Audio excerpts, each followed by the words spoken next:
Oh, okay. Okay. So I was saying that for me at the moment, tech and writing is more or less just the same thing for me at the moment.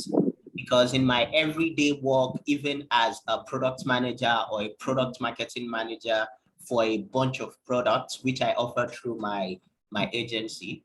So my day-to-day still involves me getting involved in writing, be it copies for ads or UX copywriting for apps and web apps and websites and landing pages, or be it writing pitch decks and looking for the best words to sell a product to an investor or a partner. So at the core of most of the things I do on my day-to-day as a tech person, writing is still very, very much intertwined with it. So for me at the moment, it's one and the same. I would say. All right, thank you so much, Abib. So already from your intro, I can already see some areas that writers can leverage on, even while in tech, because you just mentioned that you still help in creating pitch decks, you write copies for websites and all of that. So, but then Jane is here. Jane is the moderator, so I'm going to hand over to her now. But then, just to catch Jane up, Jane, basically what I've asked both guests to do is to just give us a background of what they do currently and how it has been being a creative in the tech world, so to say. So Abiba just giving us an introduction, but now Oyindamola will do same, and then you can take it up from there. So Jane, can you hear me? Yes, I can hear you. All right. So over to you, and over to Oyin, so to say. Okay. Good evening, everybody. Good evening, Jane. Okay. I'm not sure if everybody can hear me. I can hear you. Can you hear me? Okay, Abib, can you hear me? Please, if you can hear me, just give me a yes, signal. I can hear you. I can hear you. Oyindamola, Gold, and Sharon. I do reply. I can hear you, Jane. Okay. Can you hear first, me? Yes, I can. That's good. I think you are good on audio. Sorry, let me apologize for joining in a bit late. I'm really sorry about that. Setup took longer than I expected. So far, it's been a good one hearing you introduce yourself, Habib, and listen to what you do right now. Just like you said, writing and tech are inseparable, and you, of course, writing is more like an everyday thing for everybody. So Oyindamola, let me just let you introduce yourself as well and tell us what you do, just like Habib did earlier on. So after you speak, I would do a brief introduction of myself. My name is Jane, basically. I'm a scientist who loves art. That's about it. Hey, Jane. Everyone, good evening. Good evening. Yeah, good to jam you here again, Jane. After many years, I'm sure you still remember me. Wow, yes, now why not? All right. Who can forget the almighty Oyindamola? So my name is Oyindamola, or better Oyin or Damola, as you please, all of it in lower. I like to say I'm a writer. That's what I am first, and it is what has brought me where I am today. Proudly a graduate of OAU. I don't claim the other school I attended, so I'll not mention them. I work as the head of marketing assistant specs, even though I do a number of other things. I began my career as a writer for Red Media, and I've had a number of sojourns in different places, including Business Day Spark, School of Media and Communications of the Pan Atlantic University, Splendid Foundation, and a number of other organizations. So I've had stints in different places, mostly as a freelancer. So this is my first full-time role ever. So you can understand where I'm coming from. So I've had the privilege of working with some of Nigeria's best authors, editing, and then doing PR. So my strength as a writer is today is around public relations, which writes a lot on content. As the head of marketing assistant specs, I am in charge of managing the brand perception and growth of all our corporate and product brands, including the mother brand System Specs, 2 subsidiaries, Remita Payment Services Limited and System Specs Technology. And both brands have a number of products in them that are under my supervision also as head of marketing. So that's me in summary. Hope that works.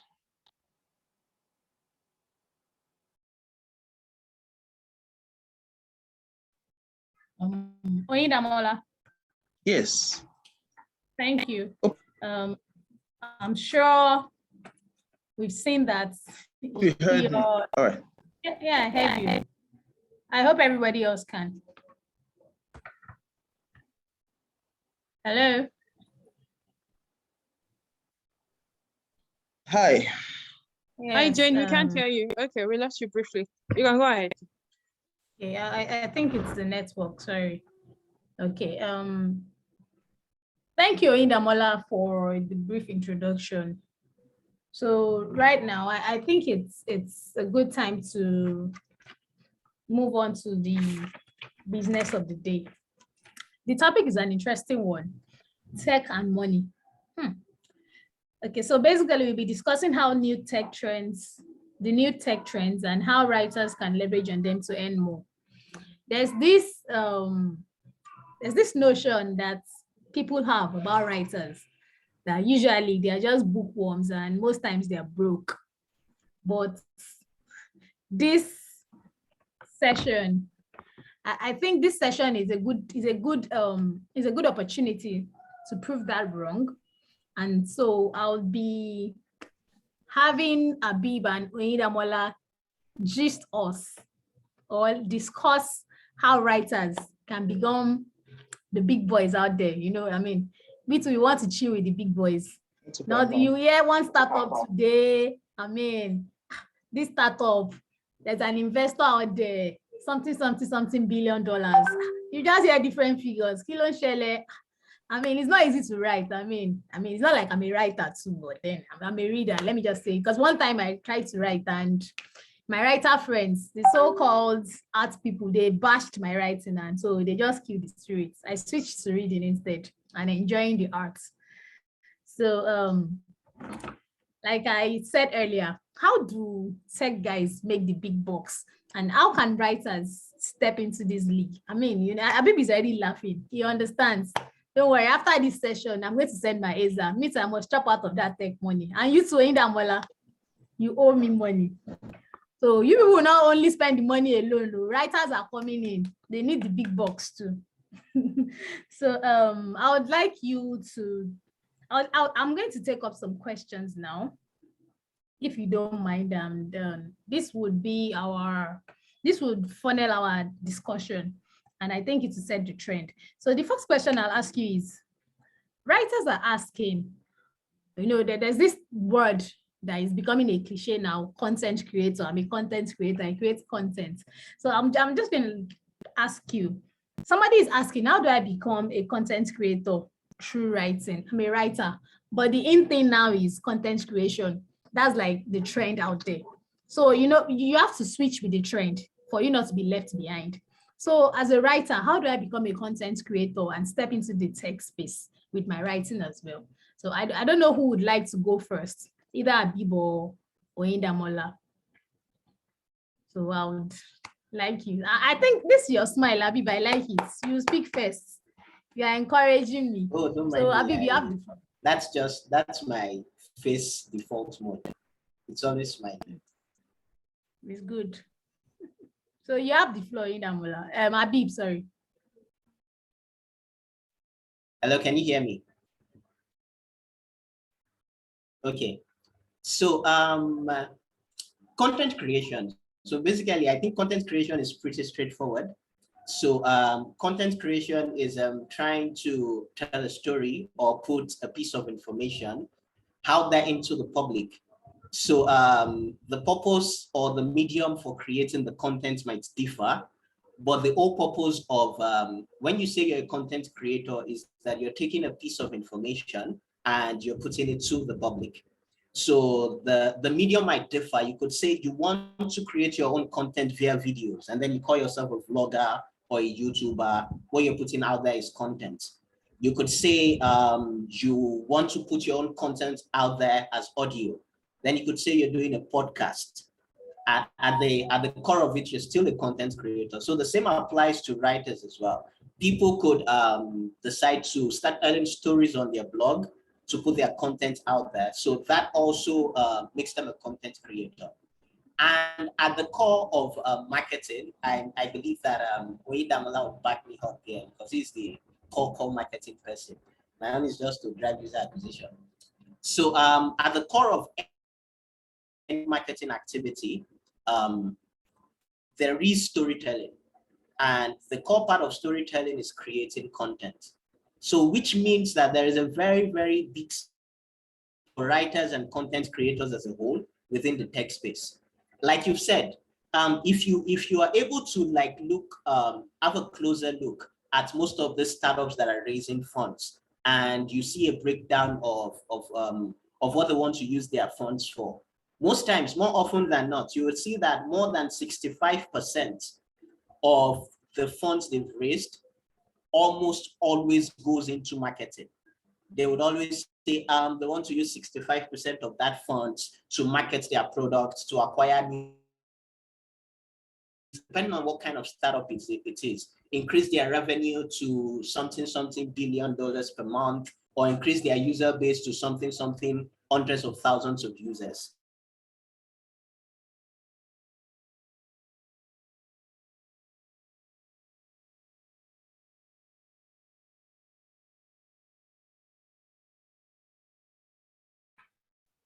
Habib, I can't hear you anymore. Can anybody hear Habib? Nope. Hello, Habib. Habib, we lost you. Hello. Is it okay if I took over from him? Yes, While we please. wait for him to Oyedamola, reconnect? go on. You can hear Habib. We lost Habib. Okay. Oyedamola, you can. I think it's back now. Habib is back now. Is it better now? Okay. I just switched No. my Yes, internet it's to better. another I guess let's go. Okay. So as I was We saying, can hear you now. Oh, that's awesome. So I was saying that at the core of any marketing activity is storytelling. So as a content creator or a writer, what you need to be thinking about is, how do I sell these people's product with my writing? And if you are able to crack how to do that, then obviously you're not on your way.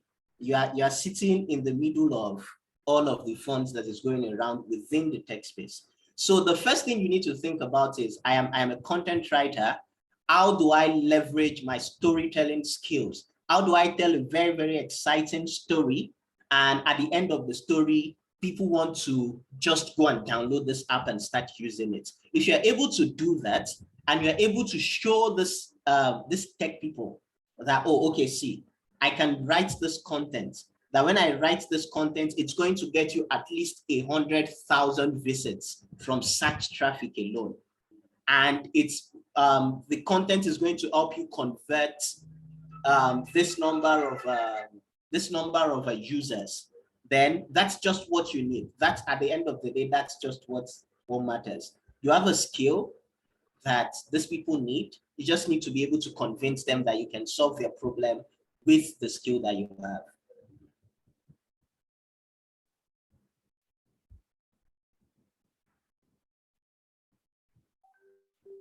Okay, Habib, thank you very much for that. We can have Oyedamola now. I'm sure you have something to say, Oyedamola. Yes, I do. Thank you. So what I think is that for you to make money, as you phrased the question, from tech as a writer, I think it's essential, you must be ready to add value. And that's what applies across all industries. You must be able to add something to them that they did not have or may not have been able to get from other sources. If you can do that for any industry, just as tech, you will be able to make your income from the space. And as you said, chill with the big boys. You can bam bam as much as you want. So I think it's about knowing how exactly you can then add value. That's next. There are a few, and as a writer, you can literally fit into any industry. And I gave myself as an example earlier on. That was intentional. I've moved from one industry to another because it's the same skill that is required to thrive in every industry. Just that you have to know how each industry works. For instance, the speak of each industry, how to thrive in that industry, their register, how the industry actually works, the things that make each industry tick. You have to know that, and then you have to have the essential skills that are required to thrive in that industry. The same thing that applies to tech. So for instance, I work in fintech currently, also in HR tech, because the same company has fintech, HR tech, and e-commerce products. And so having to manage and create content around all the three brands means that I know how fintech works. I also know how HR tech works. I know how the e-commerce industry works. And then I can add value across different chains of content creation, as little as ad copy or social media copy is concerned. I can add value in that space. As little as, and it's not actually little, it could be a lot. It could scatter heads because it's not just about creating content, it's about creating the kind of content that works. And that's how you add value. So I need to understand, for instance, how I can send an email that if I send an email to 100 people, I would expect at least 50 of them to open it. I need to know how I can speak to different audiences. I want to speak to them how the audience wants to be heard or how they want to hear their information and not how I want to say a thing. So those are these two things that matter here and there, and it's applicable across all industries. And tech is not any different. So if you want to add value, or if you want to chill with the big boys in tech, you must be able to add value. Okay, Oyinda, thank you. Habib, thank you as well. So from what both of you have said so far, I'll pick some salient points. Habib has told us that information sale is the in thing, and marketing, that's one of the things that makes the big boys bam bam in tech. Just like Oyindamola also said that value add and research is also important. And passing the right information, the method is also very key. I mean, you know, sometimes you know the right thing to say, but the way you say it might not, I mean, you might not pass the message across the right way. So that's just what you said just now. It's leading me to another question. So how can I publish books and magazines online? We've already established that in the tech industry, when it comes to marketing yourself, you need to be able to pass the information across correctly. So somebody is asking, okay, I can write. I could sit in front of my computer, put my thoughts down, I can present it, but when it comes to this online thing, I don't understand it. So how do I publish books or magazines or material online? You know, there's a wider audience. You know, it's not like the good old days where you have to probably take your books around or take it to one bookshop or something. You can read basically anything online now. So somebody wants to know how to publish books. How can I put my, Oyindamola and Habib have told us that we have to be in the faces of our audience and we have to know how to do it. So how do I push this thing online? I'm a writer, but you're telling me to get into the tech industry now. I need the money, so I need to go online. I need to chill with the big boys too. So Habib, help me out here. I mean, I want to publish my books. I want to publish my magazines. Hello? Hello? Hello. Okay. For a moment, can you hear me now? Yes, I can hear you. I can hear you, Jane. Okay. So did you hear my question? Yes, I got your question. Yeah, you have the floor, I please. lost a part of it, but I think I got the question. Okay. Should I repeat the question? No, it's fine. It's fine. So publishing books and magazines online. So I'll give examples of two people just before I go into any form of detail. So I know two people particularly, one person that still does this and then another person who doesn't. So there is someone that I know that is write books, put them on Amazon, and drive traffic to our Amazon page, optimize the hell out of it. A truckload of money from doing that. So I think there are a whole lot of channels with which you can share content. Like I have said, you've written your book. So obviously, in this present time and age, to leverage tech to the fullest, there are a number of approaches. You could have your book in its ebook format on a website and distribute it via that channel. Or if you're the kind of person that still prefers the book feel, you want to hold the book. So there's the option of having a print on demand service. The print your book, send it, or your magazine, send it to anywhere in the world where you want it sent to. Amazon offers the services as well. There are a number of channels out there that offers the services as well. And if you feel like I don't want to put the fate of my book in other people's hands, I don't want to sell on an ebook platform like Scribd or Amazon or any other of the services. So you could decide that you want to host your own website, design your own website, add your book, add payment gateways, and then start selling your own book on your own website. So I think the channels with which you can use online, it's just, I think the only thing that would limit you is your own creativity. Even Instagram, you could sell your book on Instagram.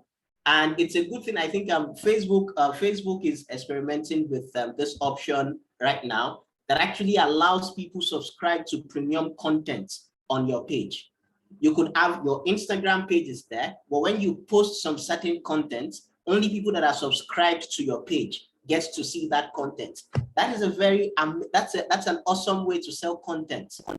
You could release pages of your book. Obviously, if you're using Instagram, which is particularly visual based, obviously you need to make it exciting and interesting when you're putting the content there. But put it behind a paywall and then have people subscribe or pay to get to see your content. So the channels is WhatsApp can be the channel with which you choose to share your book to the public. So I don't think there's any limits to any digital channel. As long as it's a digital channel and there are people on it, you can actually sell your book on it. So, but more popularly for people, particularly for people who are into information marketing, they go online, look for a problem that people need, look for a particular niche, look for a problem in that niche, and then write ebooks on that particular problem and start selling. So the majority of those people sell on Amazon, because Amazon already has the traffic, it already has the audience. There are people that are already waiting there to buy your books.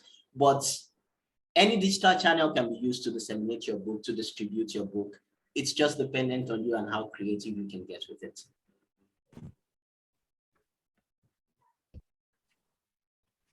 Okay, Abib, thanks for that. Oyinamola, I'm sure you have something to add to that. Thanks. Yeah, I do. So Abib has gone a bit granular. So I'll just take it up again. I'll go make it general and share some tips that can help. And it's a marketing tip generally that can apply to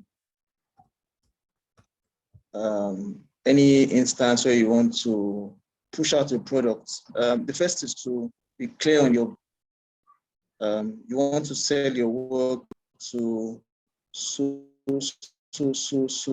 number of people. You want to sell this number of books in this period of time. Then you want to say, so after you have clearly defined the objectives, you want to now say, who exactly are you speaking to? Who is the audience that you want to speak to? So you have to create a persona for who you have in mind. And then you have to answer the question about where are these people? It's part of your profiling of the people you want to speak to. Profile them. Where are they? How do they consume information? On which platforms can I best put my work for them to access that work? And that goes down to what Habib mentioned about some channels to explore. He mentioned Amazon in particular, which I surely would endorse. But if you were in Nigeria and you want to do book sales, and one of the channels you want to consider are hard copy books, you should surely consider these guys that sell books online and also have bookstores. They have a network that can help you distribute your books both online and offline. However, you have to put your own promotions behind it. So what I wanted to speak to originally is how you can even go about your own promotions. So that includes after profiling your audience and where they are. So if your audience is, say for instance, between the ages of 18 and 60, they earn, or let's say 23 to 60, they earn an income. Let's say they earn an average of 50K per month. How much can they afford to spare from that 50K in a month to sell their book, to buy a book? What would they like to hear when you start your marketing efforts? And then where do they consume information? That then talks to the channels where you have to explore, channels you have to explore for your information to reach them. I would not think you want to promote your books only through organic means, meaning that you don't want to use channels where you don't pay. And if you pay, your book has a tendency of going further than not being paid. So long and short, be clear of your objectives, know who you are speaking to. Start culture. Don't outprice yourself and put some money behind your goals, and then you get your book out. I hope that supports Habib's response.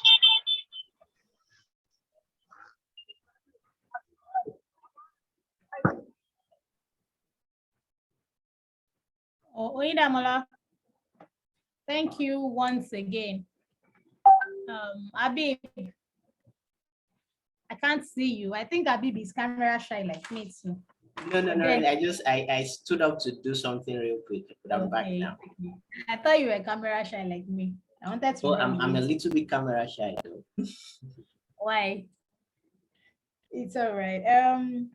So basically you've told us how we can push our materials to the public. I mean, just like you said, information could be anything, not necessarily just books.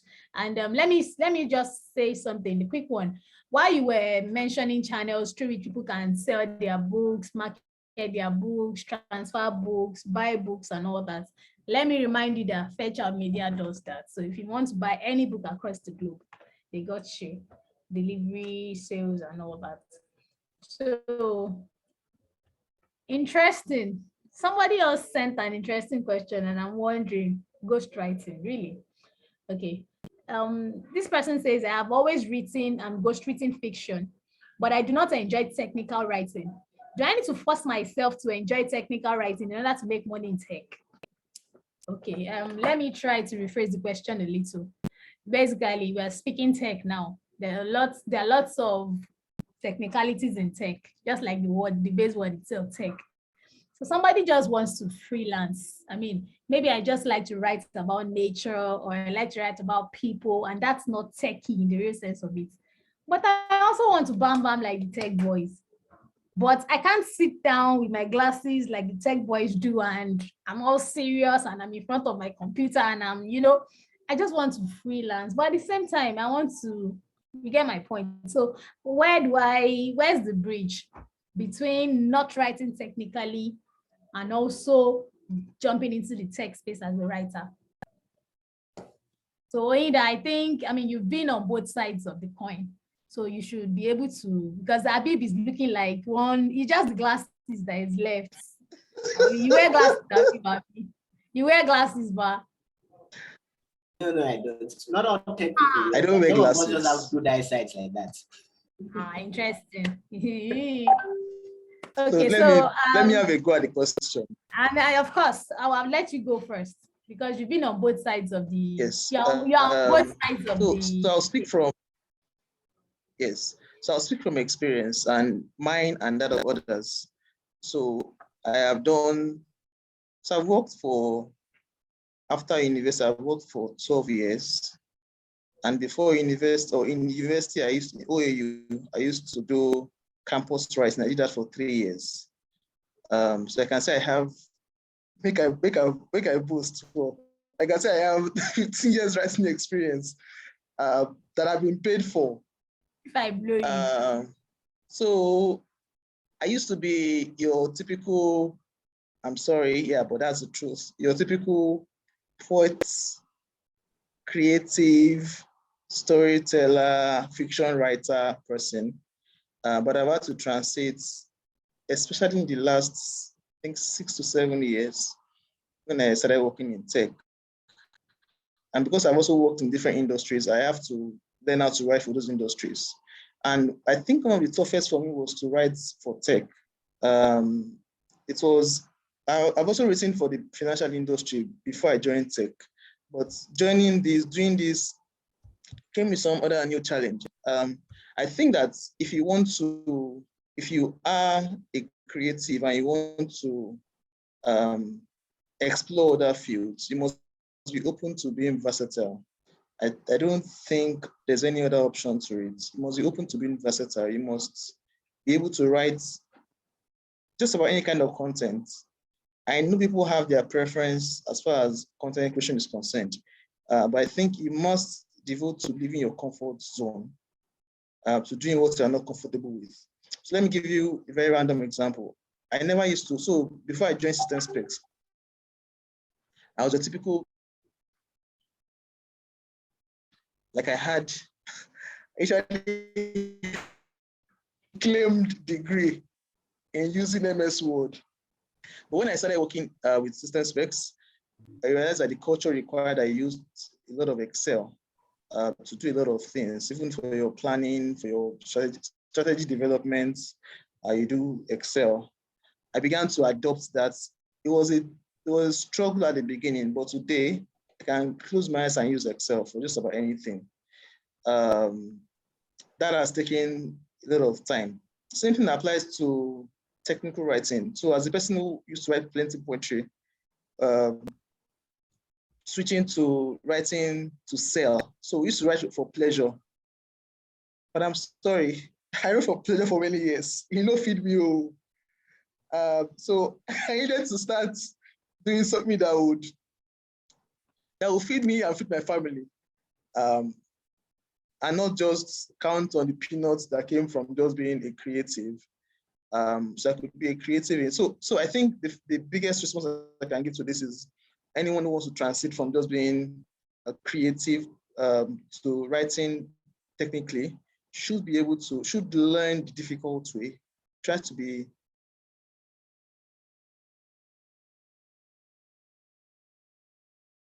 learn a freelancer. Do it on a small scale. Apply to learn under somebody. Take up an internship somewhere. Learn it gradually. That's like I like to feel forward. Just do it. it might not be perfect at the beginning. You might struggle, but you would get there eventually. So in the past, I never used to write press releases, for instance.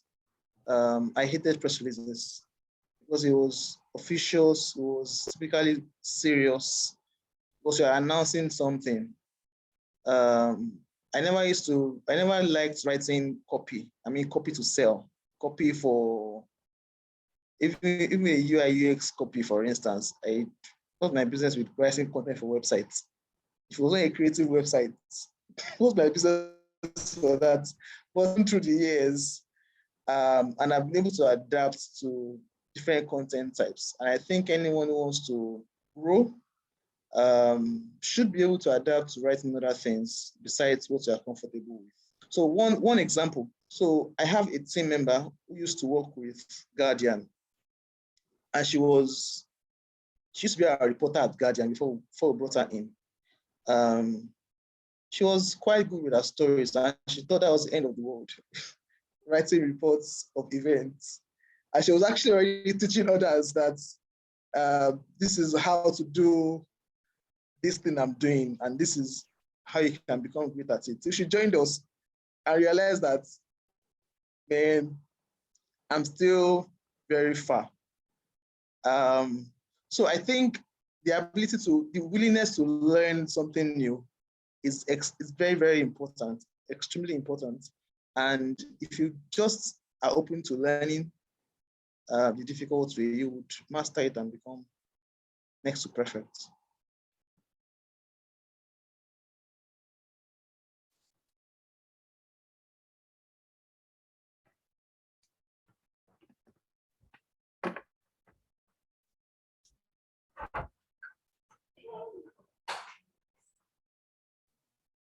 In my head, I thought I was done. No, Gina stood up.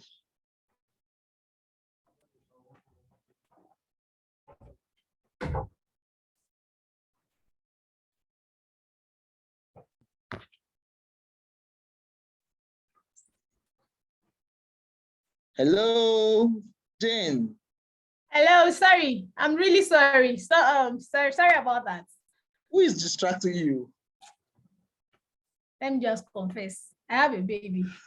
He's 9 months old and he's amazing. So, you got me right there. I'm really, really sorry. I mean, I tried to distract him with toys and cartoon and all that, but then, so the baby money is coming in. More reasons to bam bam. So, sorry. Okay. Inamola, thank you for that. So you've spoken about versatility and adaptation. Very important tools. One has to be versatile. That means, and you have to be open to other options. So you don't have to be rigid. If I'm correct with what you're trying to say, you have to be open. You have to explore new frontiers. You have to welcome new ideas. That's an interesting one. But you know, sometimes change can be a little bit difficult. So I would like Habib to discuss 1 or 2 challenges that one could face in the process of trying to transition, or maybe transition is not the word, in the process of trying to adapt.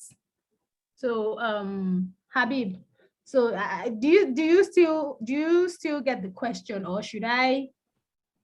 I get the question. Okay. So you know, Oyinamala is taking us down the route of versatility, adaptation, and understanding your audience, and the ability to do research. And okay, so I know that it's not always easy adopting new things. So you, of course, it's going to be a little bit challenging. So could you discuss ways that can make this easier? So the very first thing that I would say is, so there's something that I do like to say jokingly, that if you're broke and someone offers you a work or a job that is supposed to make you money, and your first response to that thing is that you cannot do it, you're not yet broke enough. Because at the end of the day, there is no way to make money in any field, in any industry, that is easy. I don't think there is anybody anywhere in the world that enjoys sitting in front of their laptops, for 10 hours straight, looking for one semicolon that is not supposed to be where it's supposed to be out of a 15,000 line code. Nobody wants to do that.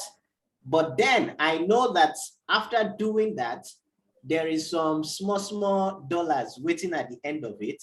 I do it. So that's the very first thing. So I think the very first thing is you just need to be motivated enough. So it's never easy. I also started out as a writer. At some point, I think I followed the same route Oyedamola followed. I was also writing from when I was in the university, which was also some 11, 12 years back. I also started writing then. And after university, I was doing a little bit of graphics design, a little bit of content writing.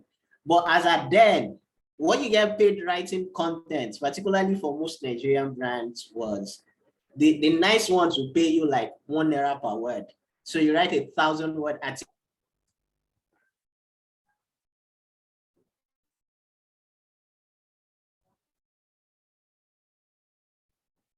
Fiverr, started trying out Fiverr. And then too, at some point, the $5 per article was looking like, oh, it was better than the 1,000 there. But then at some point, it still looked like, oh no, this is when are we going to buy Benz? If we continue with this $5 per article kind of thing. And then because I was also already doing design and web design somewhere by the side, and I looked at it like, oh, okay, I could design websites, even as at then, could design websites for 80K, 100K, and in 2-3 days, you're done designing the website.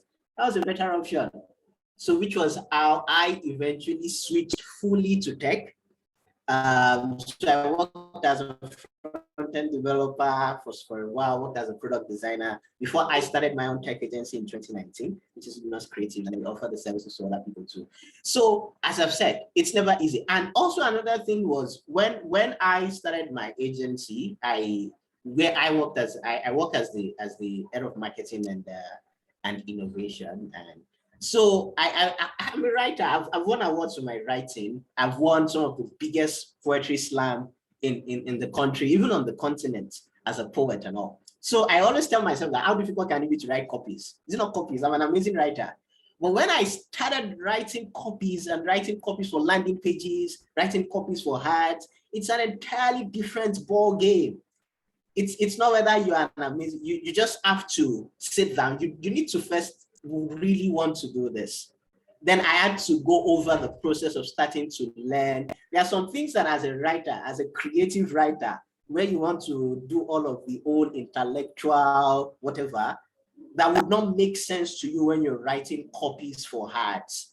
But you just need to put that aside. And so I think the whole word in itself is a process of learning, unlearning, and relearning.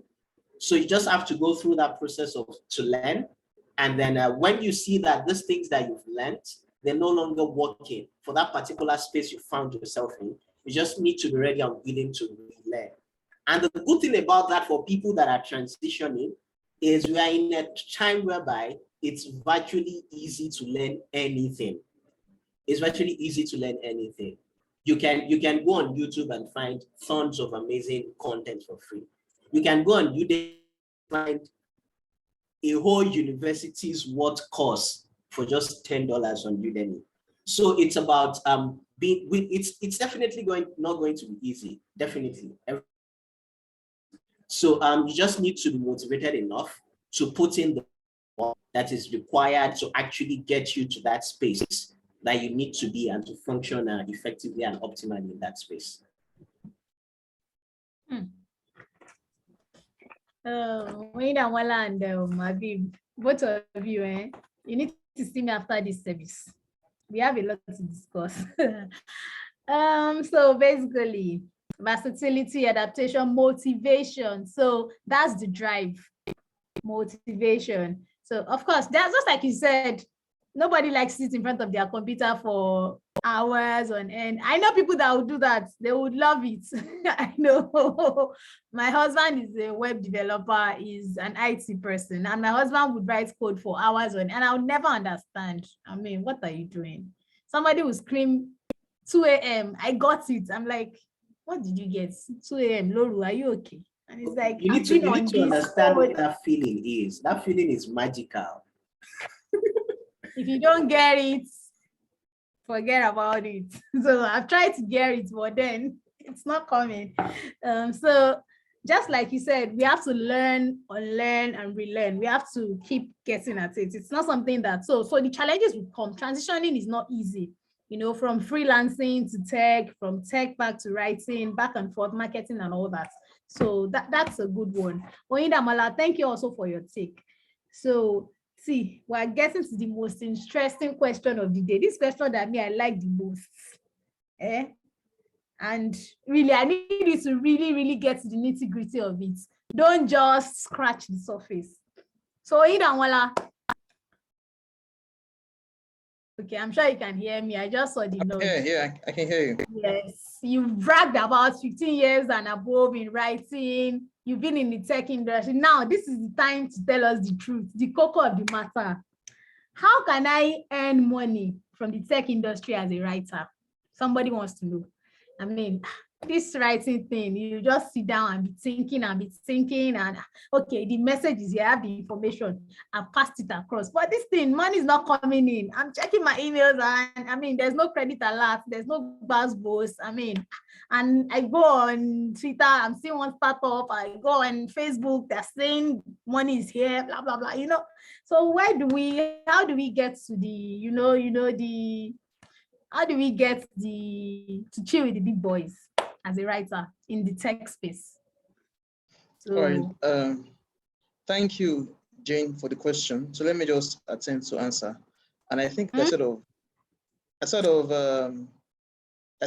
why are you smiling? Don't attempt to answer. You have to answer it. You're on the hot seat now. I'm going to answer, don't worry.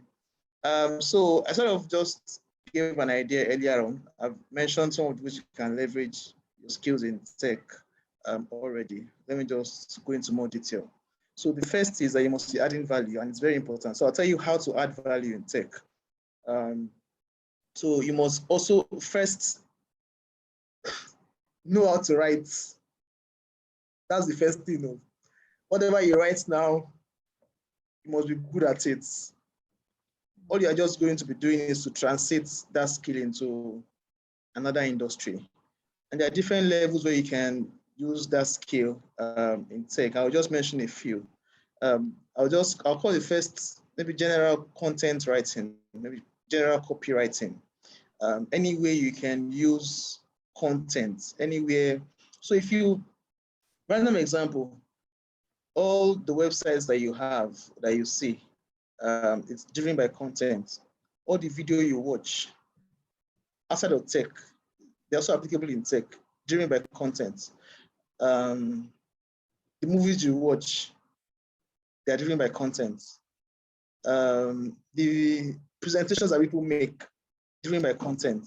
So I'm giving you an idea of why you can fit into tech. So you must be able to create different kinds of content. You must be a good copywriter.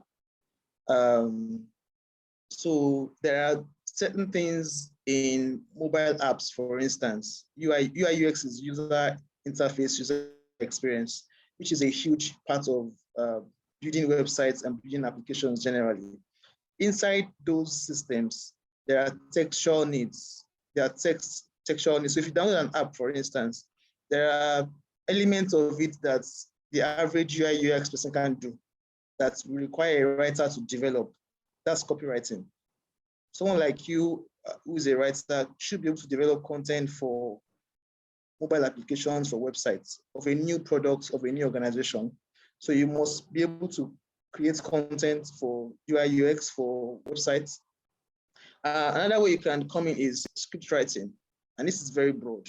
So when you hear script writing, what typically we would think is maybe your movie script. When people speak in videos for brands, it's very often scripted. So it's either the person is using a teleprompter, or has done la crème la pour, or has been given a script guide.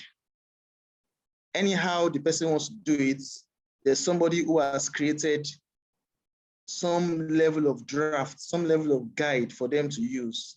And you as a content creator, can fit into that space also. There's content marketing. This has to do with selling something using content. And this can be manifested in different ways, including social media content. Inside that also you have email marketing. So let me just do social media content for a start. You should be able to create content for social media, and you should understand how social media works before you can create content for that platform. This means that you go back to the first thing I said.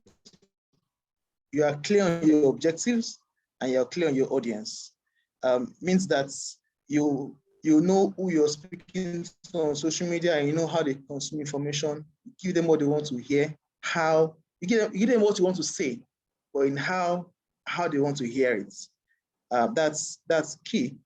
You must be able to create a calendar on social media. So you must know how social media works, and in that is social media content calendar creation. You plan a week, for instance, or a month for a brand, end to end, content-wise. So you can fit into that space also. There is SEO, search engine optimization, which is also very big today. So if you Google some words, or if you just go online to search for certain things, and you do just Google, type your name, for instance, or type A, or type Ade, some things pop up. It's because those things have been linked to certain things over time. They've been linked to certain brands.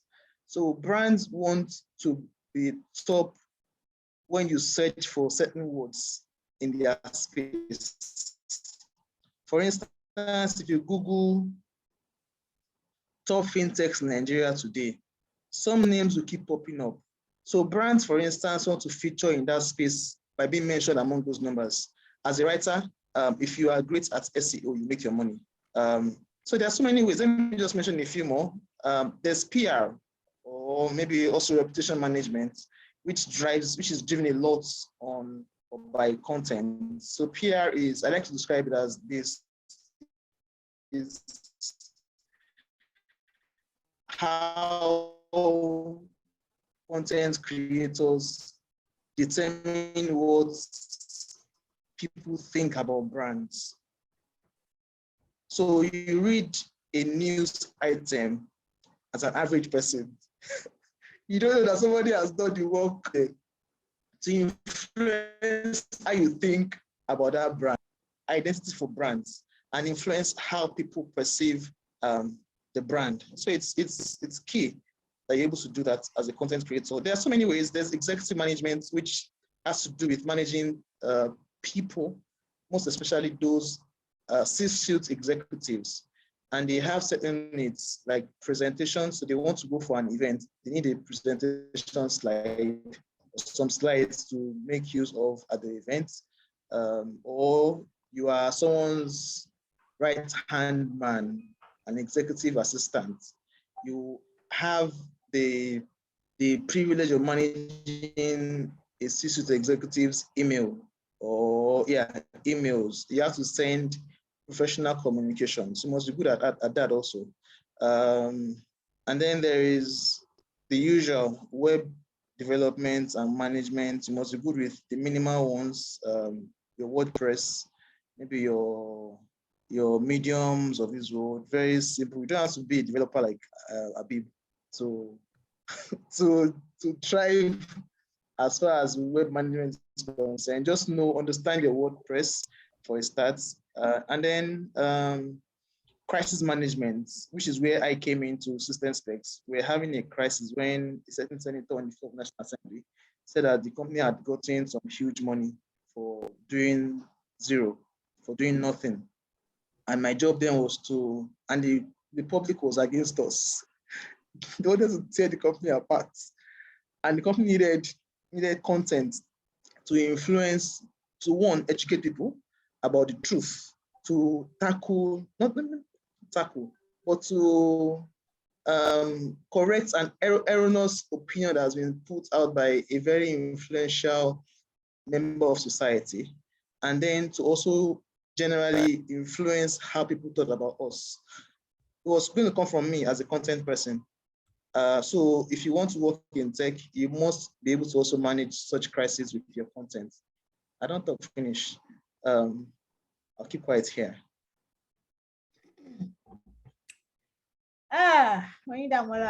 Giving us a whole curriculum. Plenty sense. We cannot exhaust all these things. Quickly, sorry, before Abib says something, I would also like you to trash this with the question we're discussing now. Somebody asked, how do we learn? You know, initially the question we trashed before this was about transitioning. And you raised a lot of points from versatility to motivation to adaptation and all that. So I mean, you said so, you mentioned some key words to use. You mentioned some very key platforms. You spoke about YouTube, Facebook. I mean, there are lots of content flying around everywhere. But could you just say a few more things on ways or methods that can make the transitioning easier? I'm taking us back to the previous question. And Abib, please, Oyindamola was just, he said plenty things, but he's still being technical. See, you have not spoke about, can you see my hand? We are where the money is now. How do we make this money? Writers are asking, they want to know. Me, I'm not a writer, I've said it earlier. I'm a reader, but I love money too. Like, how do we get bam, chill with the big boys? See how people are looking fresh. How do we become fresh like Oyindamola and Abib? He's even smiling. Hey, guys. So how do we get bam? Oyindamola, I'm coming back to you because you scratched the surface. I know there's a lot of things you still want to say. It's still brewing. I can see it is gathering together. It's coming together. So while the picture is forming, Oyindamola, Abib, please have a go at it. How do we earn money from this tech industry as a writer? Oyindamola has said a lot, which is, I mean, something we have to go back to visit. But Abib, I'll let you have a go at it to buttress Oyindamola's points. We can't hear you, please. We can't hear you. I forgot my mic was still muted. Okay, so the first thing I'm going to say is, as a tease, to make money, I think the very first thing that anybody would need to work on is mindset. So you need to have that mindset that, oh, I want to make money. I want to do this and make money, and try and be as specific as possible. Tell yourself, I want to make this amount of money this year, and then drill down to it. Because what I see is, even writing as the normal way you write, or doing whatever it is that you do, I feel if you have a progressive mindset and a well laid out plan to actually achieve whatever it is you set out to achieve, I actually feel like doing whatever it is, you can actually achieve those things. So so the mindset thing. So I'll use myself as an example. So I do tell this to people a whole lot. I've been working since, like, actively post NYSC since 2014. And I do tell people that in 2019 was when I told myself that, oh, okay, like, what exactly is the problem? I need to, like, I knew I was smart. I knew I was good at what I do. I started asking myself, why am I not making as much money as other people doing the same thing I was doing? So it was at that point that I told myself that, oh, I must start making a lot more money than I am making right now. And that 2019, I made like double of what I made from 2014 to 2018. And there was really nothing that changed. I still had the same skill set. I still had the same kind of competence. But what changed first was my mindset. So when that mindset is changed and you know exactly what you want to achieve, it makes it a lot easier. Now, let's now drill down to specifics and details. You want to make money, what exactly?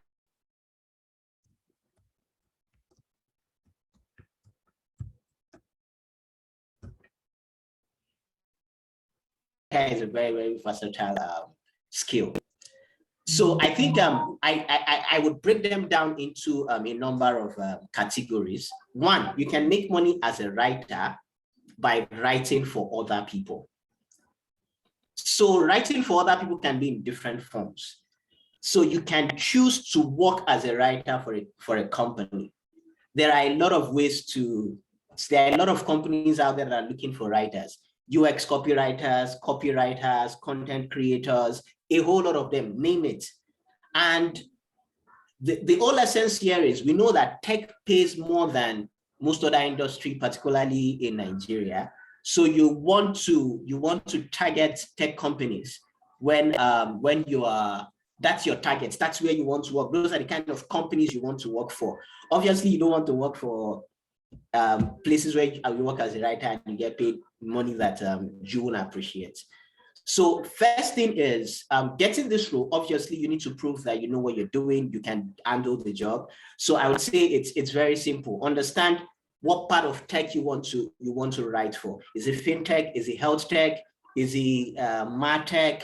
Whatever aspect of tech you want to write for. Create a portfolio that matches that industry. If you want to write in health tech, write 1 or 2 very, very good articles in the martech space that people can reference. Promote the hell out of it, however you can promote it organically. If you're lucky enough, it gets buzz. And I can tell you, I'm a Twitter person. This happens every day on Twitter. See someone writes one very, very amazing opinion, something about something, and the next thing in his replies, it's job offers flying here and there. If you're lucky, it gets enough buzz and enough attention. You might not even need to apply to jobs.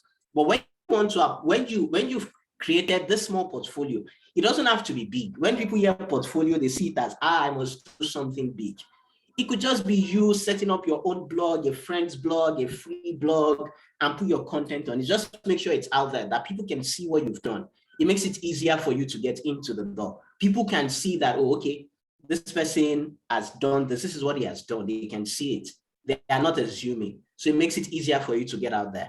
So that's the first. Work for a company that can afford to pay you, aka tech companies. So, and like I said, there are many roles you can work in a tech company. UX copywriter, technical writer, content writer, you name it. There are a whole lot. Email, there are some people that their work in some startups is just to write email newsletters. There are companies that the core of their marketing activity is email newsletters. So they invest a whole lot on the content. That's where they drive user acquisition and customer retention from. And they would pay you serious money just to do these things. So the other way you can write for other people and make money from it is to write as a freelancer. So if you write as a freelancer, it also means you're writing for other people, but in this case, you're not under a contract. You're not bound to one company. You can write for as many companies as possible. And there are different ways to do this as well. I know I have a friend that is a content writer and he writes on Upwork and Fiverr. And most times, when I look at his lifestyle, I will be like, even most Yahoo boys don't live the way he lives. And he writes only, he gets his clients from Fiverr and Upwork. So mostly Fiverr and Upwork, you're starting out, you definitely start out very little, start collecting small change. But he writes one article for as much as $1,500 per article. And this article take him a day or 2 to write. 2 days of writing and you are pocketing $1,500. So in this instance too, it also depends on how well you can differentiate yourself. Obviously, there are tons of people using this platform. In this instance, as a freelancer, you need to learn some basic skills of cold emailing, how to pitch your services to companies that need them, how to scrape, how to generate leads and contacts from the internet or by running ads. There are people that need your services, and now you can pitch your service to them and start making money from it. So that's another way you can write for people to make money. So I feel the second category is writing and using your content to sell other people's products. And I have an example of people that do this. So you can start your own blog and start writing, and you make money from blogging. There are a number of ways to make money from blogging. You can make money via you write content, you get a lot of traffic to come to your website. And there are a lot of ad networks now. There is Google Ad Network, there's a number of them. Have Google Ads on your website. When people come on your website and they see these ads, they Google pays you, or whatever ad network that you're using, they pay you. And another way, which is an even easier way, is affiliate marketing. A lot of content marketers, they make money from their content by selling other people's products through affiliate marketing. I have a friend who is an affiliate marketer. His name is Daniel Adetunji. I was at his office somewhere on Ikorodu Road like 2 or 3 weeks ago. And I got there and I saw that I just got a new ML350, a 2018 ML350. I was looking at, it's like me, I'll come and start doing affiliate marketing, you know, because it's super easy. You just put maybe you write about how to lose weight in 3 days. You write it and put it on your blog. And then there is someone that has a product that helps people lose weight, that is looking for affiliates to help them sell this product. And then you tell the person, okay, so this is, I would sell your product as an affiliate. For every product that I sell through me, that people buy from you through me, I get 20% commission. If the product is $50 for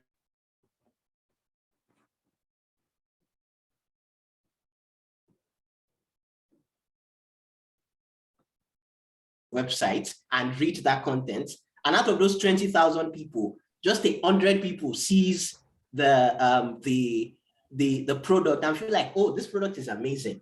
And then they click on your link and buy that product. From just those 200 people, for your $10 per product, you've already made 2,000. And the good thing about affiliate marketing in this way is that content can remain there for 100 years and you'll still keep making money from the content. So that's another way to make money with your content by selling other people's products. So another way that I feel like as a content writer you can make money writing content is okay, it's still offering your service but in a different way. So we have hi Jane. Hello Jane. So I'm with you. okay, so sorry, you might need to give me a minute. So we are in Nigeria, so NEPA is taking the light. It's the inverter that is working. So the AC is not on. That's why I'm sweating this morning. So I need to quickly put on the vent so that the AC can. So just give me like 2 or 3 minutes. It's okay. You can go on. Yes, please. Hello. Sorry about that. Wow. Oyindamola and Habib, you people are really, you're dialing numbers. Yeah, you've said a whole lot. While we wait for Habib to come back, Oyindamola, I would like you to say something about the previous question. Somebody asked, how do we learn? I know you mentioned a platform, some platforms rather, quite a number of platforms while you discussed earlier. So while we wait for Habib, do you have anything else to say? Could you address your old points that you raised? Somebody asked, how do we learn? Oyindamola, can you hear me? Hello?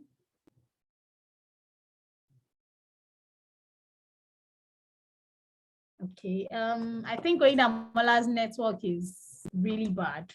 I don't know if you can hear me. Hello?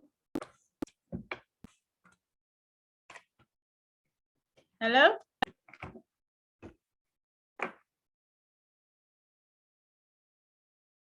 Oh, okay. I think Oyindamola's network is really bad. So while we wait for Oyindamola and Habib, I see some new people joined us. I'd like the audience, the new people that joined us, if you have any questions as the session is ongoing, you could put your questions on the chat box. I would definitely take the questions and have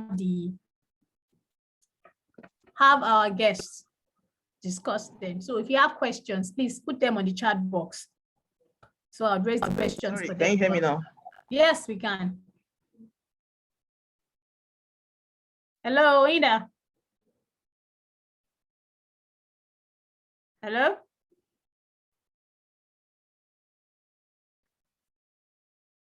It's quite unfortunate we can't hear Oyindamola anymore.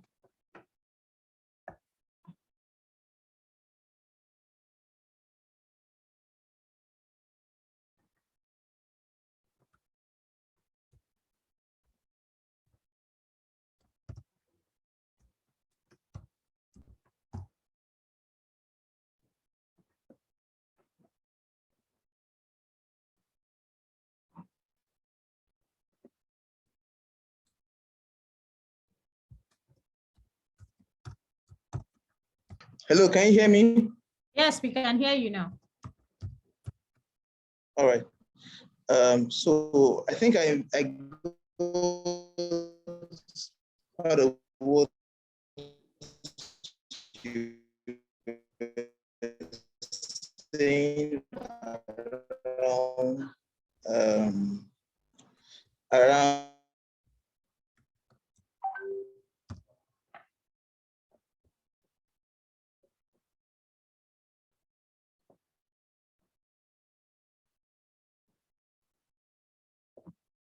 to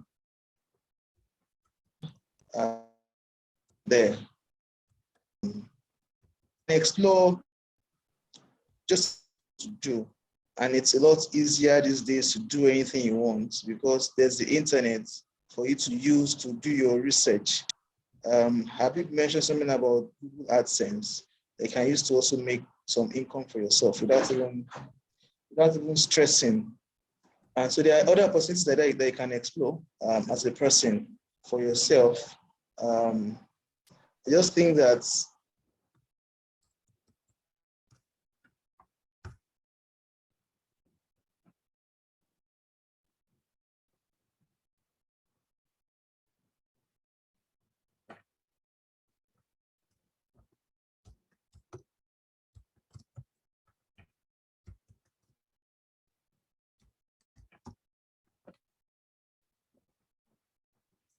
Hello, Oidamola. We can't hear you anymore. Since Habib is back, I think I would have Habib go on with his line of discussion. Hello, Habib. Hi, Jay. Yeah, I'm back. Yeah. So yeah, it's Nigeria challenges. I'm sure it's the same thing Oyedamola is experiencing. Poor Sorry, internet, my video will go poor off for power a little supply. while. Huh? I said my video will go off for a little while. I'm really sorry. That's Oh, okay, that's fine. Please go on. Okay, so so as I was saying, Oyedamola also mentioned content marketing earlier. So content marketing is basically content marketing and search engine optimization. It's basically just taking a step further and not just writing content, but making sure it is optimized for conversion and for search engine. So that's primarily what content marketing is. I also know someone who offers, she has an agency that the only thing they do is SEO. Her name is Caroline, and she charges 400,000 naira for an SEO audit, just for her to look at your content and tell you, oh, your content is good for search or it's not good enough for search. And you can do this. She's not even offering you a service, yes, just for audit. So the reason why a whole lot of people, particularly people who understand how the tech space works, and a lot of their customer in the tech space, the reason why a lot of people would pay this much money for this kind of services is particularly for something like content marketing and SEO. My agency also offers SEO services. And when I do a breakdown, most times, more often than not, most of these companies also run ads. They run traffic ads or page visit ads on either Google or Facebook. And as of today, across industry, average cost per click for Google ads, I'm sure it's around maybe $1.5 to $2 per click. That's me being very conservative. So it means that for them to run ads to get 2,000 people to visit their websites, they've spent $4,000 in ads.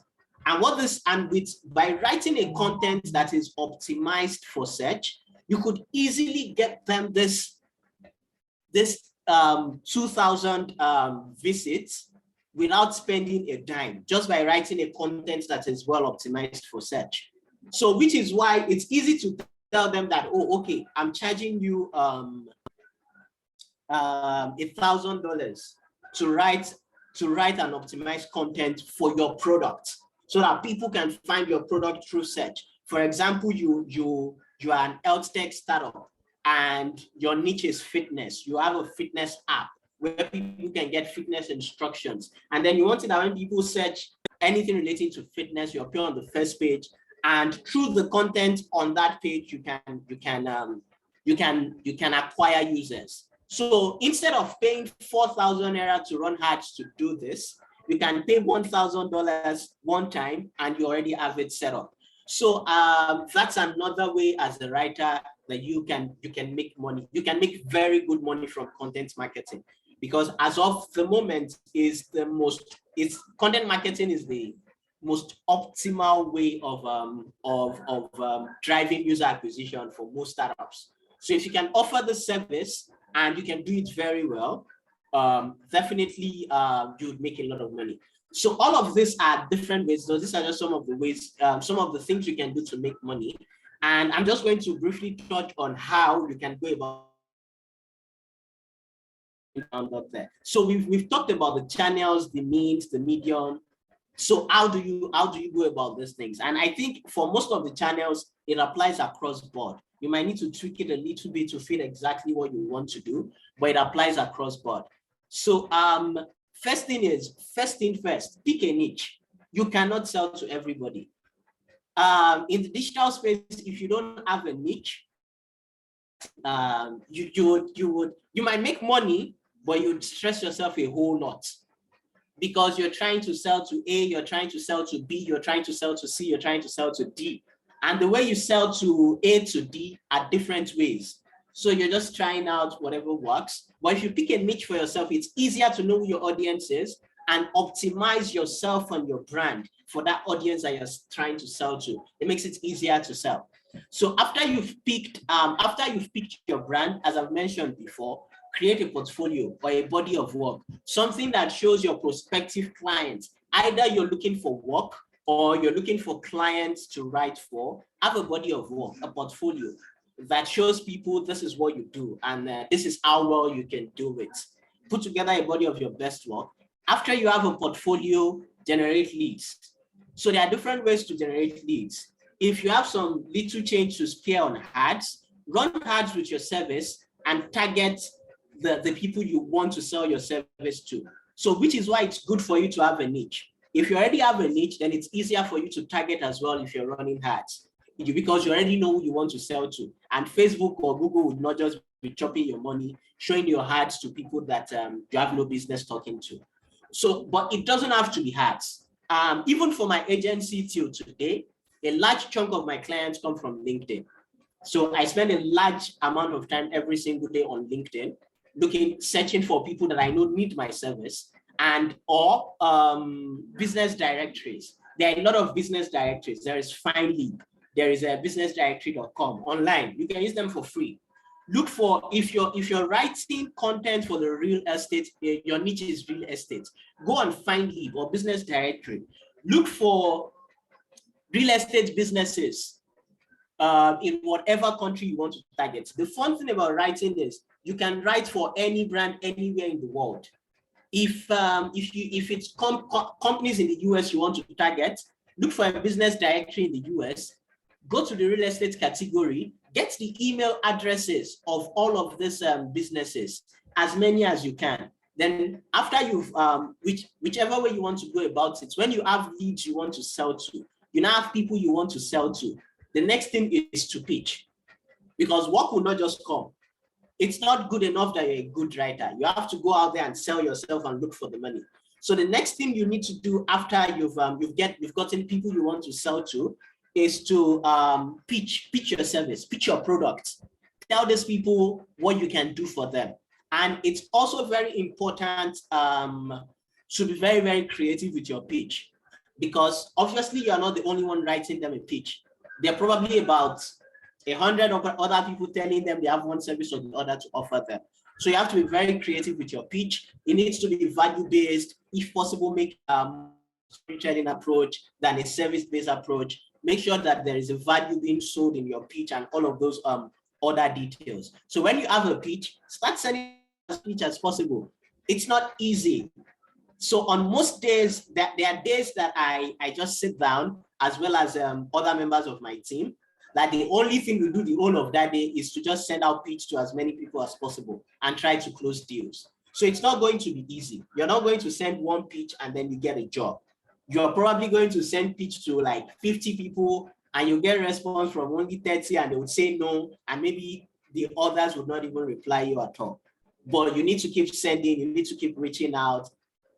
At the end of the day, and with time, when you start getting positive responses from these people you're pitching, you would start realizing what works for that niche and what doesn't work, and then it becomes easier to convert clients and to convert leads into paying clients.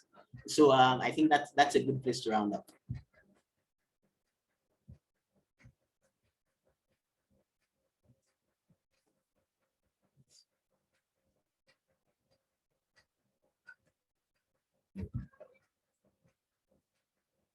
Can anybody hear me? Hello? Yes, I can. That is okay. Okay. Yes, we can hear you. So, Abi, thank you very much. As a matter of fact, you answered the next question subconsciously from this question you asked. You answered. But I would ask. Sorry, I would like to ask. Does anybody else have any question in the audience? Because I said it earlier. If you have questions, I would like to have it in the chat box so we can ask and it will be answered. Somebody wants to know.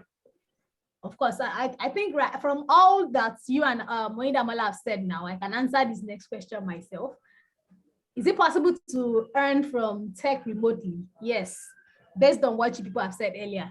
I mean, part of your closing statement was that you can write for any brand anywhere in the world at any time. So if so, how do we build, how do I build a portfolio to land clients? Like I said, you've answered part of that in the previous question. So I don't know if Moindamola has any other thing to add. And Abiba has already spoke about building a portfolio and selling yourself, how to pitch and land clients. You have to search. Sometimes you use LinkedIn and all that. Moindamola, I would like you to say one or two things on this as we go on. Moindamola.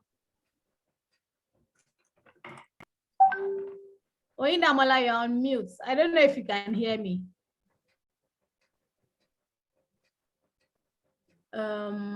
Habib, while Moindamola is away, do you have something else to say? I mean, you also know you will agree with me that you already answered the question partly. So while we wait for Moindamola, I think it's network.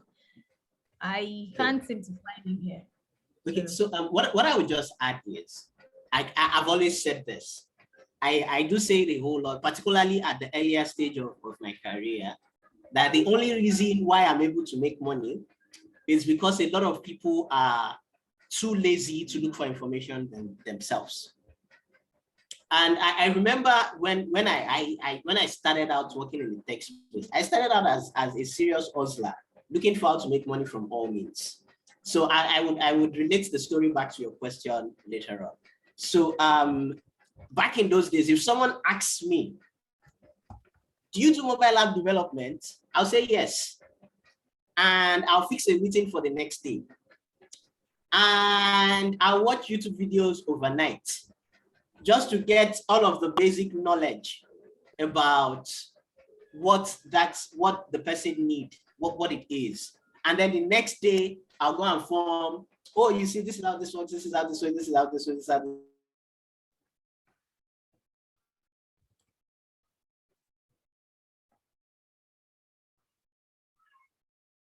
There are tons of people looking to get these jobs from these clients. So you need to stand out by the work you've done before and how you also pitch your service. So one thing, I think a good work would always speak for itself as good work. But as I've mentioned, if you can, the primary thing you want to make people see is the value you offer to them as a business. Like most times businesses don't care about your creative prowess or how well you understand figure of speech or how you know how to like twist words and make flowery and fancy sentences. They really don't care. What they care about is all these your flowery sentences and beautiful lines. How do they affect my bottom line?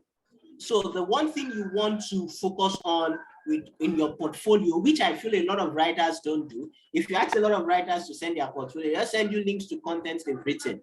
I think it takes a lot more deliberate effort than that. If sometimes you write content for companies that would, or you do work for companies that will require that you sign an NDA, so you can reveal a lot of details. But if you can reveal details, put the content there, put a link to the content, then go further to say, oh, with this content, this brand was able to generate 30,000 monthly visits from search.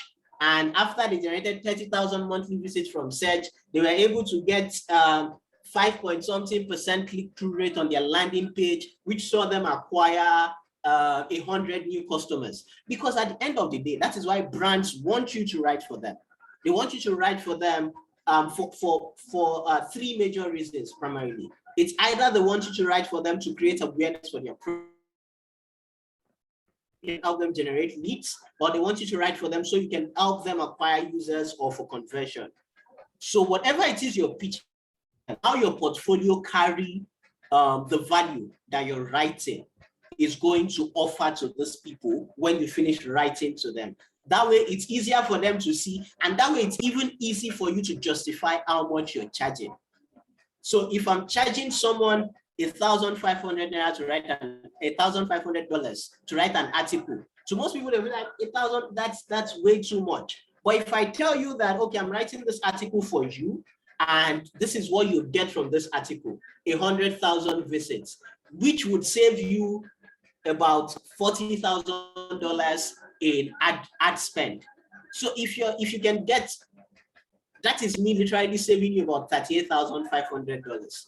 So it makes sense at that point. But when you just send portfolios, writing that just contains your writing, and primarily it's not writing for these people, then it really doesn't have any value to them. Another thing I feel you can do to spice up your portfolio and pitch is to have create dummies for the brand you're pitching. So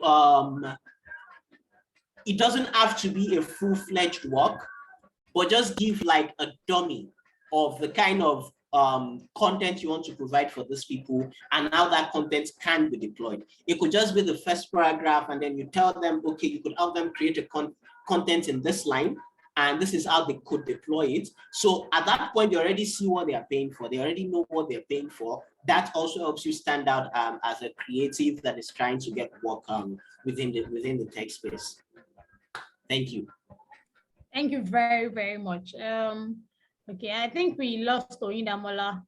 The network has been really messy, and quite a number of people also tried to join us, but they couldn't. So hopefully we'll relay the recordings to them later. It's where we found ourselves, so we'll make do with what we have. Abiba, at this point, I'd like to say a very big thank you to you. Start Culture, if you can hear me, I don't know if you have any question before we finally bring this to a close. And Abibi, do you have any parting shots for us? I mean, you've said a whole lot and we cannot exhaust all the things you have to say. I know you could go on and on and on. This is your field and you're really comfortable. Today you're even smiling. Don't forget to see me after this service. Me and you, we have lots to discuss. So that's by the way.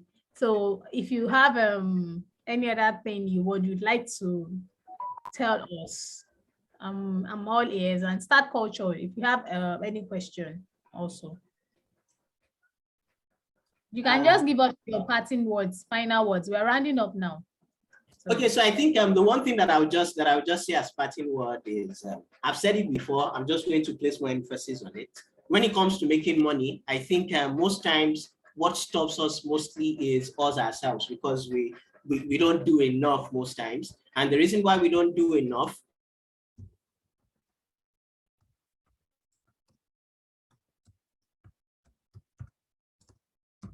to where we want to go. So I think mindset shift, having the mindset to actually go forward.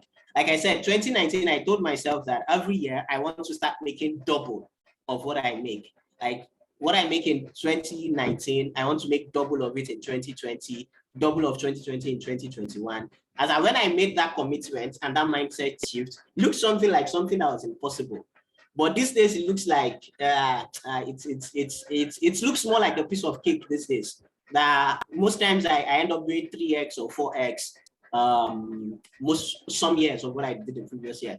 So I think what I would just say is have that mindset that you need to actually want to acquire what you need to acquire or to move to the next step of or next stage of where you need to be. I think that's primary. So I think it's all a mindset thing. Once you have the right mindset, every other thing somehow suddenly starts falling into place. Most things start looking like luck, opportunities that have always been in front of you, but because you don't have the mindset to grab them, you've never seen them, you start seeing them a lot more clearly. And then I believe through that, we can start getting to where exactly where we want to be. We're still climbing and striving and hustling. So help us God. So basically, mindsets would go a long way in helping us out. Damola. Hi. Can you hear me? So is that big credit alert that took you away, Abi? I know now you went to go and hello? No vex. Can you hear me? Damola, can you hear me? Yes, I can hear you. Your network is really, I understand. You were off for a while. So while you were away, Habib gave us his parting shots and we're rounding up already. I to switch between 3 networks today and they are also messing up. Trust me, I'm in your shoes too. But we'll make do with what we have. So if you can hear me, I would like to take your parting shots. Habib already took us through how to build portfolio and also how to land clients. You have also answered the questions subconsciously from your previous questions. So we've said a whole lot. So now I'll take your parting shots. If you have any other thing you'd like to let us know as we round up, the floor is yours.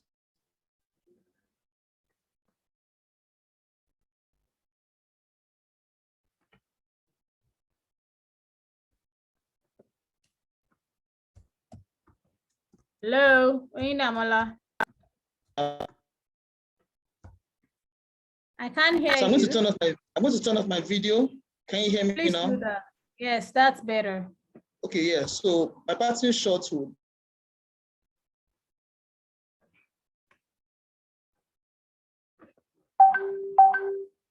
something about mindsets, which I heard you mention. I think that's perhaps best anything within as a person I best works in favor of whatever you want. And whatever you put your mind to.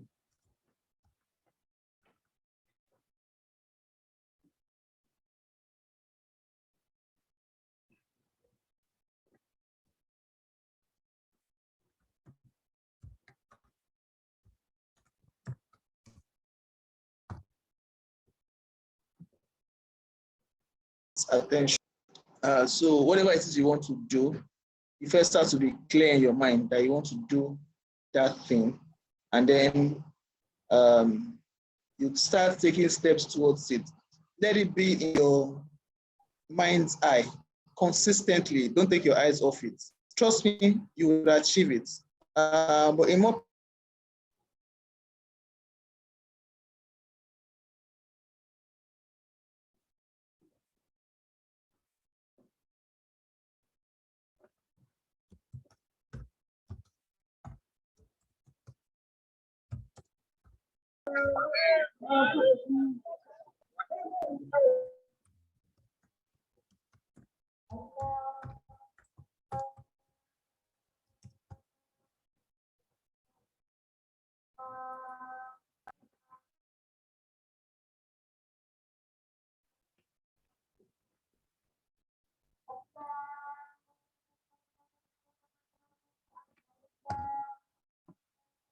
Start culture, are you there?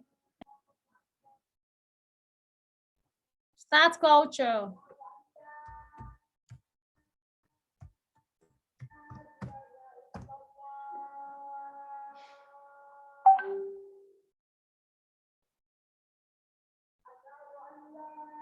Start Culture, are you there?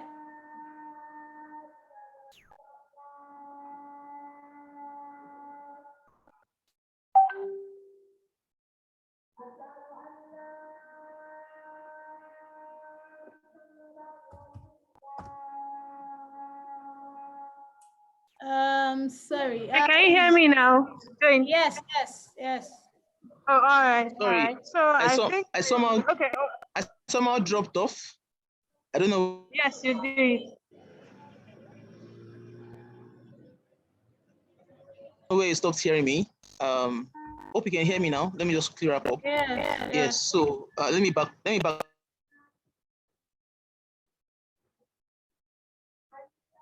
On becomes yours. Just to bring your way, but don't be lazy about anything you want to be. People know your glory. They see your glory when you start shining, but they don't know the story behind that glory. So you hear Habib saying you can make 7 digits in your income, but there's work behind it. So you must be ready to do the work. While informal, some minimal in an organized environment. So I had to a graphics person. He had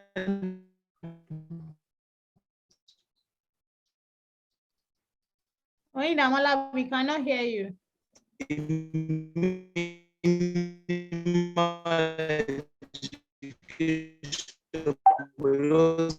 Up to the standard the company wants. Even though he was very qualified,